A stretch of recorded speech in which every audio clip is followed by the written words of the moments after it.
porque não é mais do nosso contexto, não é mais da nossa época. Mas ela foi muito importante e ela não foi refutada. Então, é antiga, mas só porque é antigo não é verídico? Só porque é antigo não tem mais valor? Sim, é antigo e não foi refutado, continua sendo verdadeira. E aí ele desenvolve, ó, em si mesmo para nós, tá certo? Uma proposição é evidente quando o atributo está inserido no sujeito. Se eu digo que o limão é azedo, isso é evidente. Por quê? O atributo azedo está inserido no sujeito limão. Essa proposição não precisa ser demonstrada porque todos sabem. É só provar um limão e você chega a essa conclusão. Em si mesmo, mas não para nós. Quando a pessoa não conhece a natureza do sujeito e do atributo. A proposição, embora seja evidente em si mesmo, não será evidente para essa pessoa. Ela será evidente somente para as pessoas que têm conhecimento do sujeito e do atributo. Se eu digo que todo homem tem alma, embora essa proposição seja evidente em si mesma, ela só pode ser conhecida por aqueles que sabem o que é alma. Então vai demandar um pouco mais, né, de avanço, um pouco mais de experiência, de exame dessa proposição. Então é evidente para mim, eu creio que de fato o homem tem uma alma, que o homem é uma alma, né? Ele é corpo, alma e espírito. Então, para mim isso está muito claro. Agora, não necessariamente para a pessoa para quem eu estou propondo isso.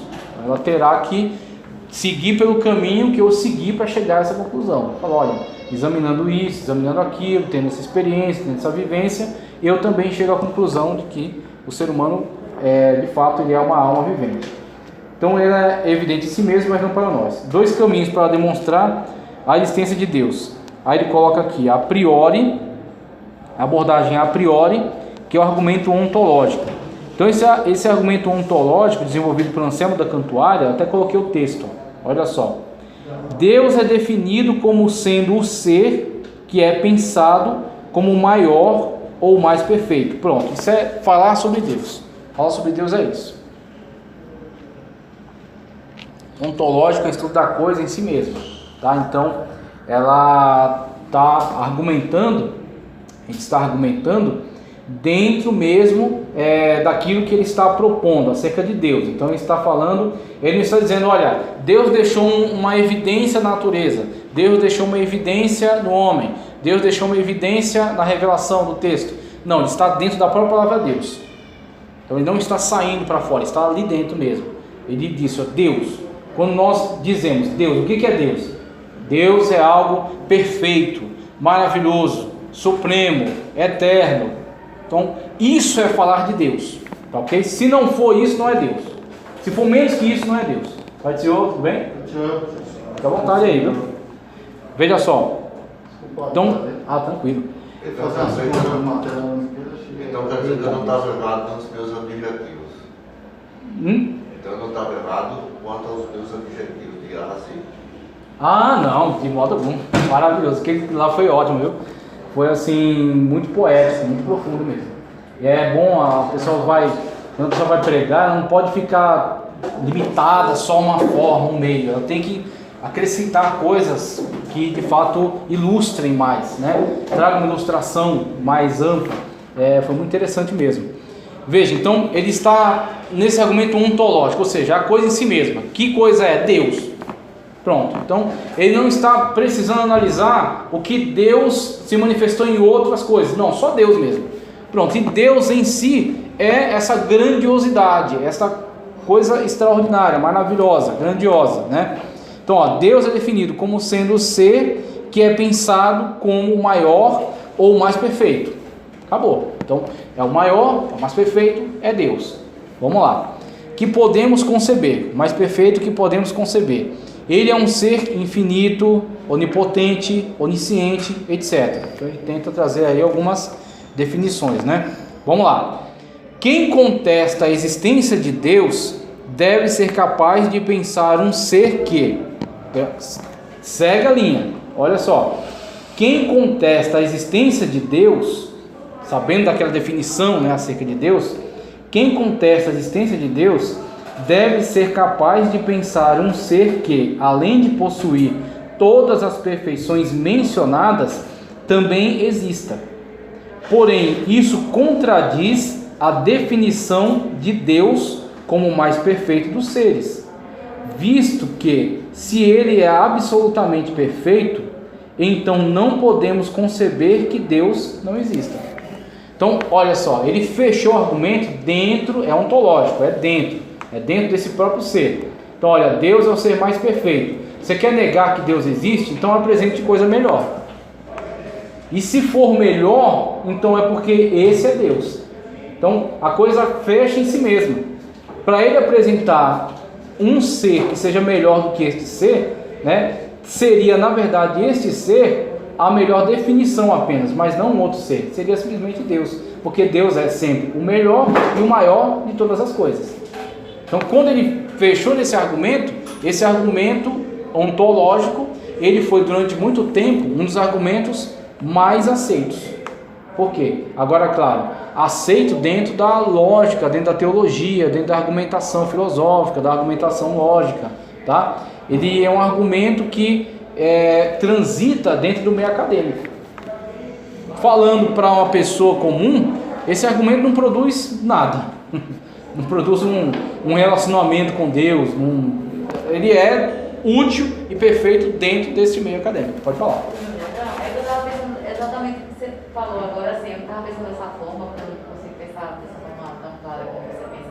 Mas assim, é que não, porque por mais que você vá ficar no devaneio da coisa, da teologia, e por mais que essas pessoas sejam realmente extremamente assim, porque são pessoas fenomenais, são gênios que têm conhecimentos nesse nível de profundidade de conhecimento, né? Como Platão. É respeitável mesmo. Né? Muito. Aquino, são pessoas que geram um conhecimento, uma forma de teorização, né? Verdade. Criar teorias, né? Mas na prática a gente sabe que quando a pessoa não crê, aí descendo para a realidade, ela sempre vai criar uma justificativa, vai contra-argumentar, né? Que é lógico que nesse argumento ontológico, né? Eu entendo completamente, porque assim, o fato é interessante você ver Agostinho, ele já teve essa percepção, quando ele teorizando, ele analisando essas questões, ele fala, olha, para aquele que crê, nenhum argumento é necessário. Para o que não crê, nenhum argumento basta. Porque ele fala, olha, você não crê, eu posso construir uma melhor argumentação. Aí, muitas das vezes, as argumentações servem para calar a boca de opositores. Na verdade, falando cruamente, às vezes é para isso que elas servem. Porque às vezes se levantam muitos opositores, se contrapõem ao Evangelho e que quer taxar a cristandade e a Sagrada Escritura como ignorantes, como estúpidos.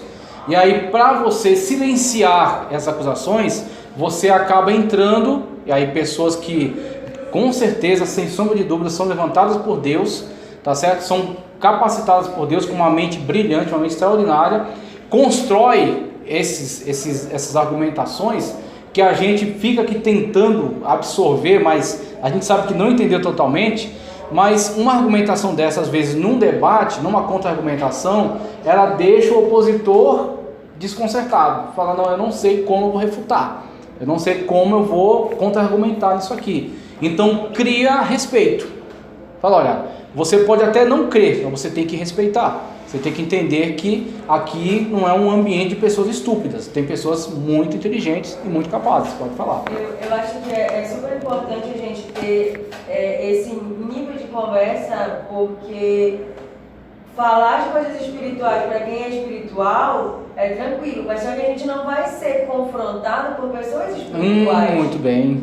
Nós vamos ser confrontados por pessoas extremamente materiais, que não tem nada de espiritual. Então, chegar para alguém que tem um pouco de fé e falar para ele sobre a existência de Deus, sobre milagre, é tranquilo. Sim, mas quando você pega alguém que é extremamente científico, digamos, né, no sentido da palavra mais cru, que só acredita na ciência, que só acredita no que é provado, se você como cristão não consegue trazer para o real aquilo que é Deus, você não consegue criar uma base de uma conversa simples, porque você vai basear tudo na fé e para ele vai ser nada. E a fé é muita experiência, né? Você desculpa, mas...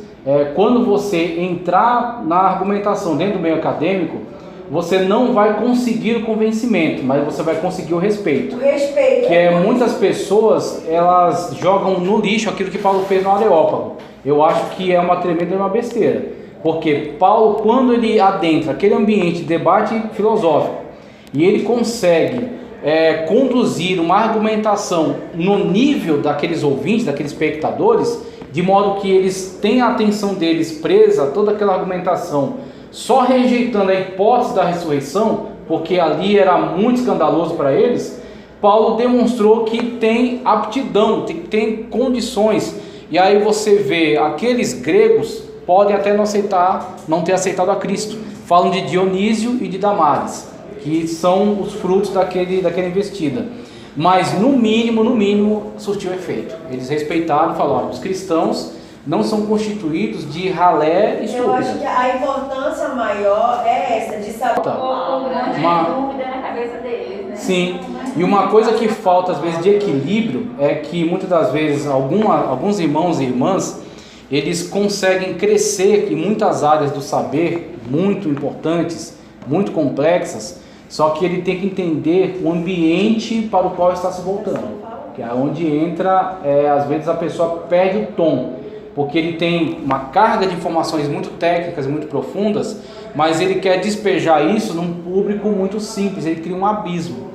O comunicador, ele não consegue surtir o efeito porque o ouvinte não tem condições, não tem a linguagem, né? O cara está falando em russo, só que ele só entende espanhol, então não vai haver comunicação, vai haver falha, né? Vai haver ruído. Então aí onde entra, tem que ter alguns, não todos, tomara que fossem todos, mas alguns vão, e quem puder, quem tiver a aptidão e a oportunidade, tem que galgar posições. Que nem há pouco tempo atrás, agora sossegou um pouco, mas quando a gente estava aí nos 16 anos de governo petista, né, esta coisa, o comunismo tinha portas abertas aí para o meio governamental, você teve muitas propostas de tentativa de implementar a ideologia de gênero nas escolas, tá certo? Alterar o currículo, incutir muitas dessas coisas aí no currículo base. E aí o que acontece? Se não houvesse, e aí é onde entra, uma coisa que eu já discuti aqui em ética cristã, quando a gente falou de política. No âmbito da política, você tem que entender que muitas das vezes você faz alianças com grupos com os quais você não concorda. Por quê? Para você poder fazer força. Se não fosse a bancada católico-evangélica, muitas coisas teriam passado e nós tínhamos que engolir isso. Por quê? Porque eles fizeram maioria, conseguir colocar o seu projeto como estava, e aí ia ser imposto, ia ser currículo nacional, o negócio ia ser impressos, e ia ter uma divulgação em massa de muitas ideias com as quais nós não temos como concordar. E aí, como que isso foi contraposto? Foi contraposto com irmãos, irmãs, pessoas que lidam com a política, médicos, advogados, pessoas que têm esta linguagem e podem falar nessa área, porque não adianta eu chegar lá e falar: não, eu sou professor de EBD e de um núcleo de teologia, e eu ir lá no plenário discursar e falar. Eu posso até falar, eu tenho a oportunidade de falar, mas a contra-argumentação vai vir arrebentando. Eu fui, quando o Adriano Lima foi na Câmara. Quando o Adriano Lima foi na Câmara, ele teve embates extraordinários com pessoas muito capacitadas, que falavam, defendiam a sua proposta, né, seus projetos de lei, e ele só pôde contra-argumentar, por quê? Porque ele é gabaritado nessa área, ele já era mestre em psicologia pela USP, quando ele foi lá. Agora ele está nos Estados Unidos fazendo doutorado, né?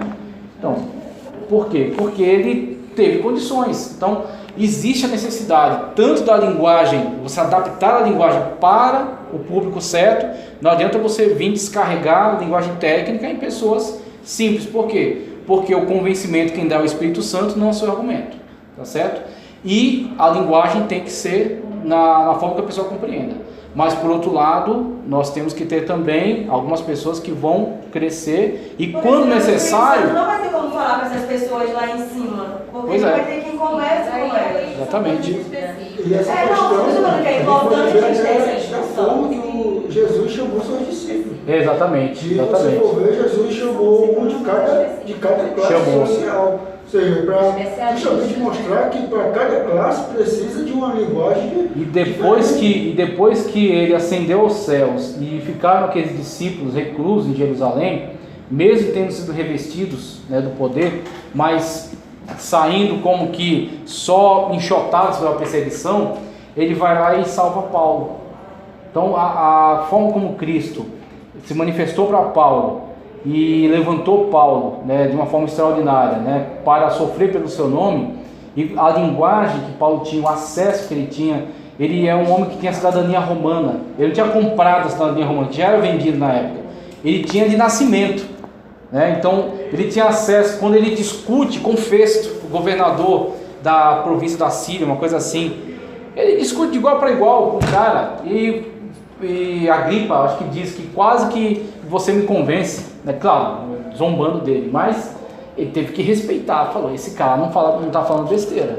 Então é necessário a gente pensar em ambos os lados, né? Quem quer falar? Pode falar. Acho que a finalidade da salvação de Paulo foi justamente por aí, para atingir um outro público. Exatamente, foi o mais escolhido. Um outro público. Foi o vaso escolhido. Porque acho que Pedro, coitado, sabe que Pedro ia lá? Ele podia até ir. Eu te falo, ele podia até ir e ele ia dar um testemunho cristão autêntico. Só que o que acontece? As pessoas iam desprezar totalmente aquela linguagem.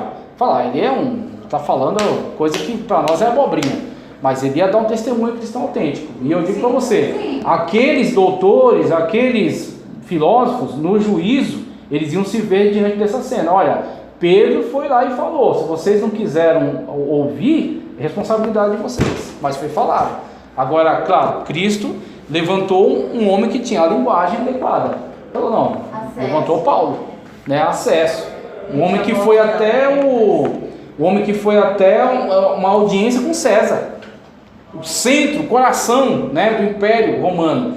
O Evangelho já tinha chegado ali, mas o impacto que Paulo causou, Paulo pregou para a guarda pretoriana.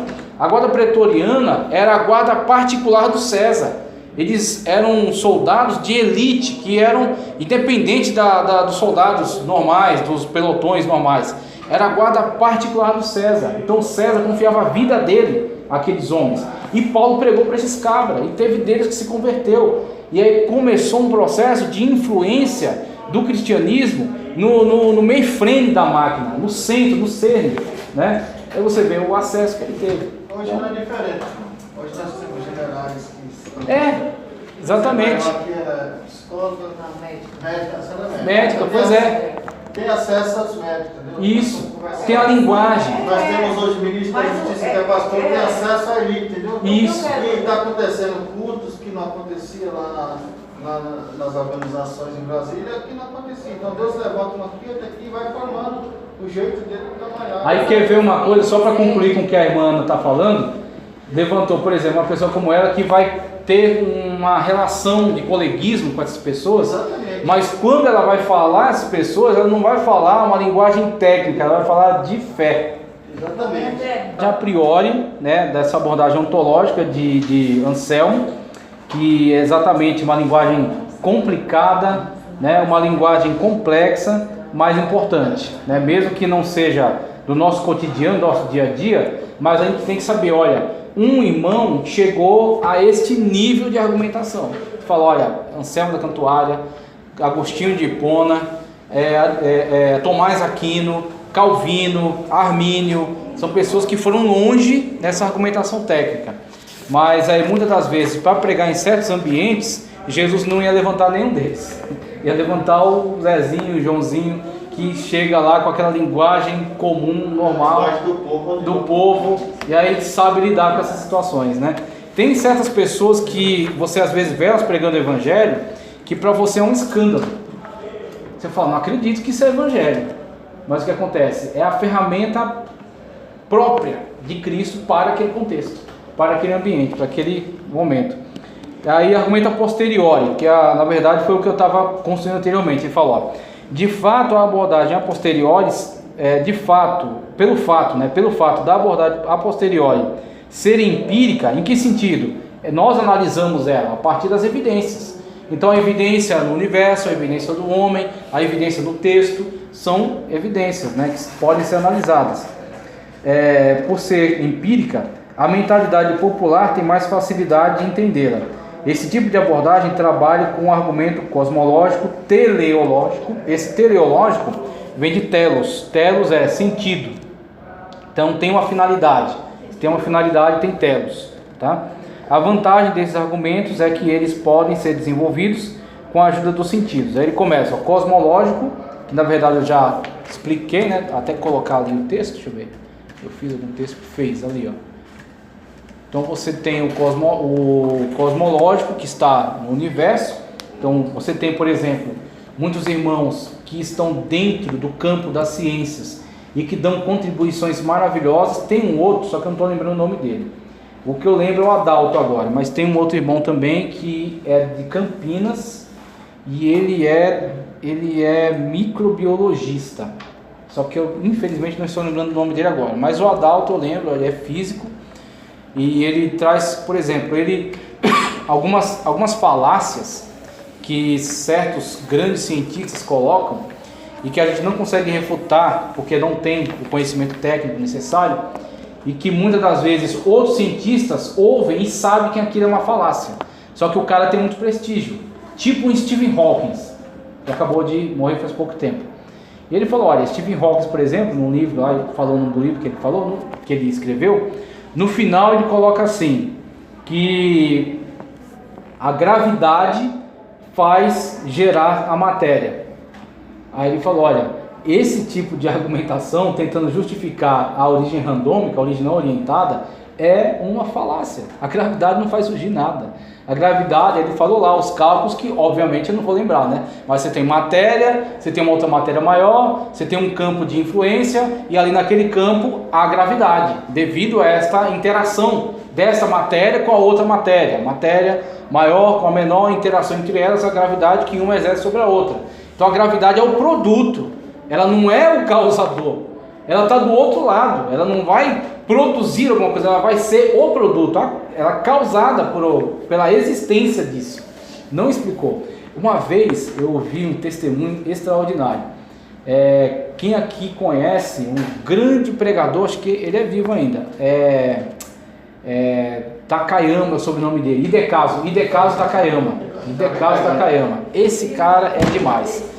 E ele pregando em praça pública. Ele é deputado federal. Deputado, né? É verdade. Hidekazu Takayama. E ele pregando em praça pública. Aí chega um sabichão desses, né?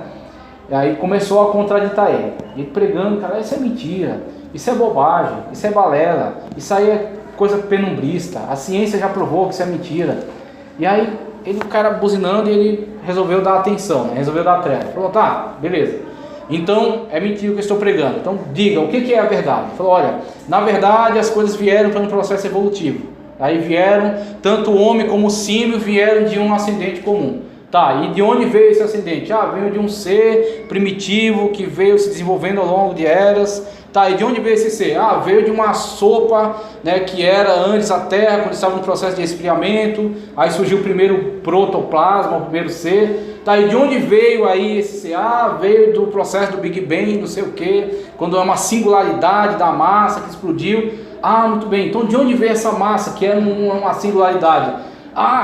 Não sei. Eu digo para você, foi Deus que criou. Então deixou o cara dar toda a volta que ele tanto gosta de dar em torno dessas coisas, e quando chegou num ponto, existe um ponto onde vai haver uma singularidade, vai haver uma massa primordial que necessitará de um ser criador, porque as coisas não surgem por si mesmas. Senão nós colheríamos a hipótese na praia, né, que as ondas e a areia produziu. Mas não, as coisas foram criadas, sistematizadas, produzidas por inteligências. Então, em Hidekazu deu toda essa volta com ele, mas mostrou para ele que é impossível você tirar Deus da jogada. Argumento do movimento, na página 38, Antes, ó, eu coloquei ali organizadinho, ó, abordagem a posteriori, argumento cosmológico. Aí você tem Platão, Aristóteles, Tomás de Aquino, que aproveita, né, tanto de Platão quanto de Aristóteles, e fala, por exemplo, acerca do movimento. O que eu falei de ato e potência está ali, ó. Ato e potência. Exemplo: o fogo é quente em ato, então ele é um ato, tá certo? Pode ser visto, presenciado, né? Pode interagir com ele, é um ato. A panela é quente em potência. Ao receber o calor do fogo, ela passa de potencialidade quente para atualmente quente. A panela agora pode estar fria, mas ela pode vir a ser esquentada, então ela é quente em potência. Ela tem a possibilidade de esquentar, se interagir com o ato, com o fogo, que já é quente. Então o fogo aquece a panela é potencialmente quente, o fogo é quente em ato. O fogo, antes de ser quente em ato, foi quente em potência.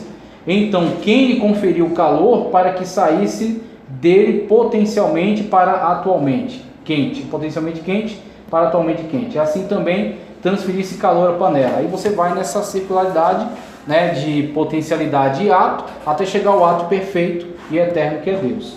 Então você vai nessa argumentação, sempre chegando até o princípio criador, o princípio gerador de todas as coisas. A série de movimentos é finita ou infinita? Isso aqui é interessante, que vai lidar com esse ponto aqui, ó, da página 38. Ó. A série de movimentos é finita ou infinita? Se fosse infinita, não haveria mudanças, e se não houvesse mudanças, nada existiria. Pois existência relaciona-se com transformações e modificações.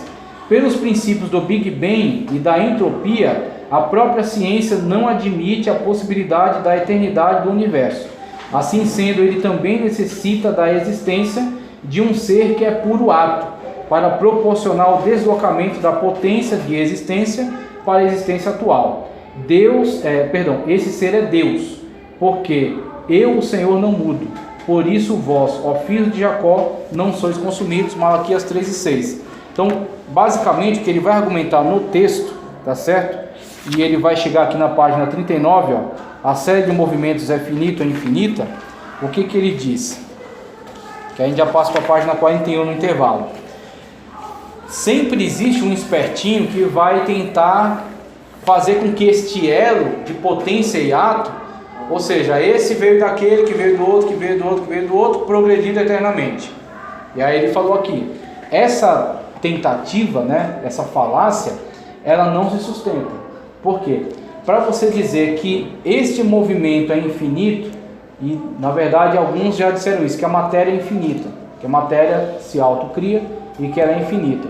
Para você dizer que ela é infinita, você também estaria dizendo que ela não passa por acidentes. Por quê? Uma vez que há mudança e transformação, há sempre ganho e perda, né? Há sempre mudança, né? Transformação, melhores e piores, degradação. Então, se há esse processo no qual ela passa por transformação e degradação, se degrada, se transforma, se degrada, se transforma. Isso não pode coexistir eternamente, isso não pode progredir pela eternidade. É que os espíritas se apegam no renascimento, não é isso? E na verdade eles dizem que você passa por essa roda de renascimento até o aperfeiçoamento, né? Que é o Allan Kardec, né? Que na verdade o nome dele não é Allan Kardec, não lembro agora. Hipólito, não sei do que. Ele francês, ele aproveitou parte do hinduísmo para construir o espiritismo. Só que se você tentar aplicar hinduísmo direto, não pega, porque o ambiente é cristão. Então o que você faz? Você mistura. Aí ele misturou. O que é a reencarnação? É a roda do Sansara, que são nascimento e morte, nascimento e morte. Quando você vai evoluindo, tá certo? Você vai se desapegando da matéria, dos crimes, vai limpando o seu karma, aí você alcança um estado maior, você sai disso. Aí você é integrado ao Deus que na concepção deles não é pessoal, é um Deus impessoal. É uma fumacinha, tá, que constitui todas as coisas. Então, assim, você, quando chega no nível de perfeição, você desaparece. Você some.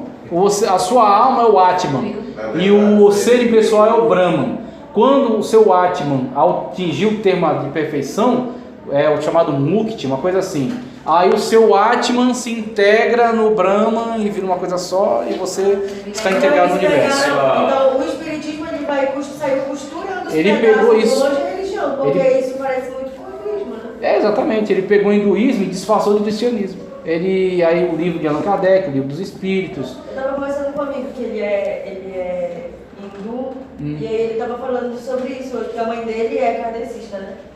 E aí ele falou que pra ele não faz muito sentido muita coisa. Aí eu falei, mas né, vocês acreditam na mesma coisa, que vai Então, virando. Pois aí é. ele disse assim, não, porque na cabeça dele, que é hindu, a ideia é essa, né? Você vai se desprendendo de tudo, porque pro espírita você vai se livrando das coisas. E pra ele não, a ideia é você não gastar e nem ter. Que é pra você chegar numa situação e virar lá e ir pro lugar. Aí entra no Nirvana e adeus. O tal do Krishna, junto com as outras almas, não sei o quê. Isso. E aí eu falei que pra mim era a mesma coisa.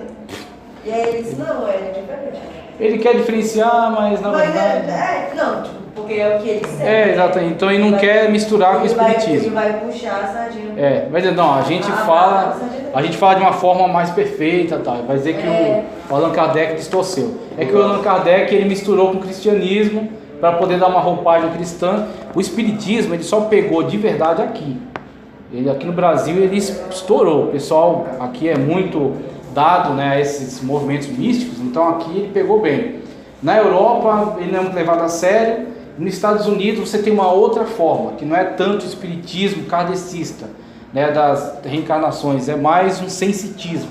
Então tem uma galera que acha que tem uma sensibilidade muito apurada para as coisas, então lá vai mais por esse lado. Será que é por conta da nossa cultura, cultura indígena? Também, né? Então, de acreditar muito nessa questão dos xamãs. Se torna receptivo, né? Isso. Porque subconscientemente você tem um resquício, né? Então quando você ouve isso aí, você fala, não está muito diferente, dá para conviver. Tanto que você tem a integração das religiões africanas dentro do espiritismo. A Umbanda, né? Então você tem essa candomblé, eu acho que também. Mas basicamente você tem essa questão, né, como levantou ali o Misael, dessas possibilidades, inclusive muito dessas ideologias, né, dessa religião, na verdade, essa filosofia hindu, ela também aproveita um pouco daquilo que estamos discutindo aqui. Ela também aproveita um pouco dessa estruturação de reencarnações, de sistemas que se repetem, que vão ad infinito, tá certo? Se repetindo. Então eles como que cedem um pouco também dessa forma de pensamento. Mas quando você olha tanto para a argumentação cristã, quanto para algumas evidências científicas, você vê que é impossível sustentar que haja uma repetição ad eterno disso aí. Até por causa da própria estrutura que o universo te mostra, te apresenta. Quando o cientista te propõe um Big Bang para o começo de tudo, com a explosão da singularidade e a expansão da massa, mas também te fala, por exemplo, do princípio da entropia, da quarta lei da termodinâmica, que as coisas vão perdendo energia, vão perdendo calor, força. Você vê que esse processo não pode avançar ao infinito. Ele vai tender a um decaimento. Então você vê que não é possível justificar uma roda infinita, tá certo? No qual exclua um criador, no qual exclua um ato inicial. É impossível, pelas próprias evidências apresentadas também pela ciência, também as evidências cosmológicas, tá ok? Então você olha para esse livro da natureza, aí por isso que é importante, você vê como é interessante. Tanto o livro Revelação, que é o livro base, doutrina, né? O livro onde Deus fala acerca de como se deu a criação, que Ele criou tudo pela sua palavra, pelo seu poder, com um desígnio, tá certo? Quanto também pelo livro de Deus da natureza, o livro de Deus do cosmos, o livro de Deus do universo. Você lê nesse livro, através dessas evidências, você vê o ato criador e você vê o desígnio das coisas. Quando, por exemplo, você vê coisas que funcionam, cadeias que funcionam na natureza, por exemplo, um bioma, que você tem ali os animais, você tem os seus predadores, você tem todo o sistema, uma cadeia perfeita funcionando. Aí você olha para aquilo e fala, nossa, como é que isso aqui se agrupou? Sendo que isso aqui, pelo menos até o presente momento, é único no universo. Você olha para o posicionamento do globo terrestre, né? Se ele estivesse um pouco mais perto da estrela, seria Mercúrio, queimado, torrado pelo Sol. Se ele estivesse um pouco mais longe da estrela, seria aí um planeta gelado, frio. Então ele tem que estar onde está.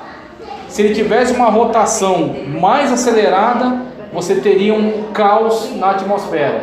Se os oceanos não tivesse a corrente dos ventos movimentando os oceanos, a vida no oceano seria impossível.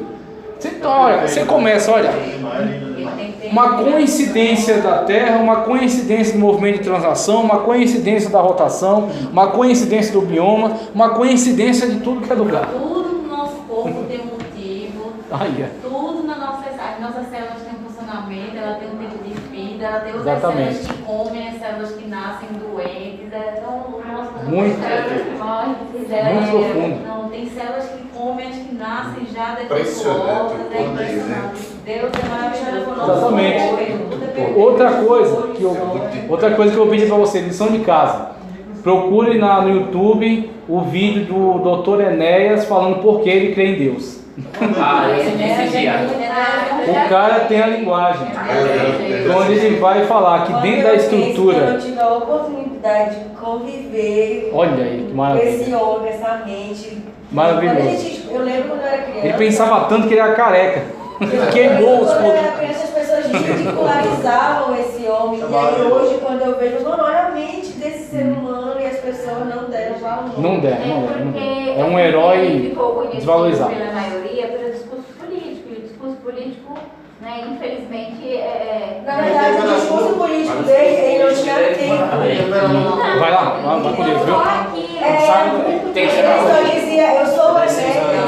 6 horas. Começa às 6 às 10. Isso, da noite. Ele era fantástico. Isso, O 18. dele era fantástico. Fico horas assistindo ele falando. Quando ele começa a falar. Café, vamos falar um café. Vamos perguntar pra ele, lembra do aluno. Debater com ele. Meu Deus, que maravilha. Eu tirava 10. Ótimo.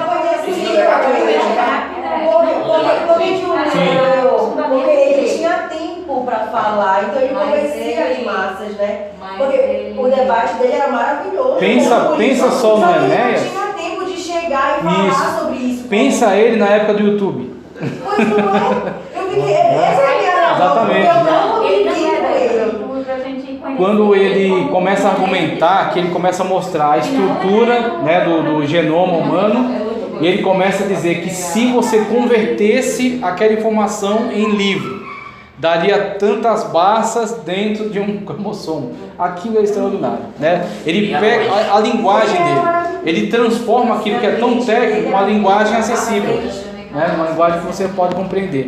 Vamos para o intervalo, senão a irmã vai ficar brava. Muito à frente.